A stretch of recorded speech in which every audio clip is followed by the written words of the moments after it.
మీకు తెలుసా, ప్రపంచంలోనే అతిపెద్ద హిందూ ఆలయం భారతదేశంలో కాదు, అది కంబోడియా దేశంలో ఉంది. అదే అంకోర్ వాట్. 12వ శతాబ్దంలో రాజా సూర్యవర్మన్ ఈ మహా ఆలయాన్ని భగవాన్ శ్రీ మహావిష్ణువుకు అంకితం చేశాడు.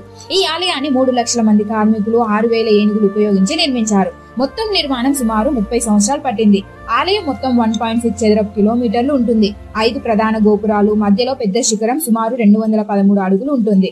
గోడలపై చెక్కబడ్డ శిల్పాలలో రామాయణం, మహాభారతం, విష్ణు అవతారాలు కనిపిస్తాయి. సూర్యుని కాంతి ఈ ఆలయంపై పడితే అది బంగారు వర్ణంలో మెరిసిపోతూ ఉంటుంది. అయితే తర్వాత కాలంలో కంబోడియాలో బౌద్ధ మతం వ్యాప్తి చెందడంతో ఈ ఆలయంలో కొన్ని విగ్రహాలు బుద్ధుని ఉంటాయి. అందుకే నేడు ఇది హిందూ బుద్ధిస్ట్ హెరిటేజ్ సైట్ గా ప్రసిద్ధి చెందింది. ఇప్పటికీ ఇది యునెస్కో ప్రపంచ వారసత్వ స్థలంగా కూడా ఉంటుంది. ప్రపంచ వ్యాప్తంగా కోట్ల మంది పర్యాటకులను ఆకర్షిస్తుంది. ఇదే మన భారత ఆధ్యాత్మికత ప్రపంచం దాటిన సాక్ష్యం. మొదట ఇది విష్ణుమూర్తి ఆలయం, తర్వాత కాలంలో బౌద్ధ ఆలయంగా మారింది. కానీ మూలం ఆత్మ మాత్రం హిందూ సంస్కృతిదే. కంబోడియాలో ఉన్న ఇది మన సంస్కృతి.